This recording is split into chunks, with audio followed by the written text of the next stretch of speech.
Kasama pareha ng iyong Maria Morena ngayong araw ng kalayaan. Malaya ka na mula sa kanya. So say goodbye. Huwag mong sundin si Nina na ayaw magpaalam sa taong nanakit sa kanya. Charot. Bakit ganon? Napansin ko lang din ngayon na yung mga tugtugan ni Maria Morena, ang lakas. Makaaraw ng kalayaan. Kanina, kanta nila ni Miss Lucha, malaya ka na. Tapos may mga kanta rin na, naku talagang mapanakit. Diba? Well, ganito talaga kami mag-celebrate ng araw ng kalayaan. Pero solid, independent naman tayo. Matigas ang panlabas pero malambot ang kalooban. Kaway-kaway sa mga strong, independent men and women. Wow!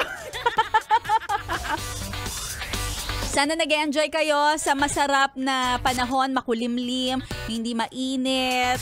Masarap magstay sa bahay pero hindi masarap magstay sa taong gustong sumakabilang bahay. Kaya naman, kanina ka pa nag-aabang kung sino ba ang mananalo sa programa mo, Maria Morena. Sino ba ang maswerteng magkakamit ng pantanggal ng buringot, ng bugnot, at syempre para tanggal kalimot sa lahat ng mga taong lumimot na talaga ng tuluyan. Eto na ang ating pa-promo na namumudbod ng 500 pesos. Eto na ang...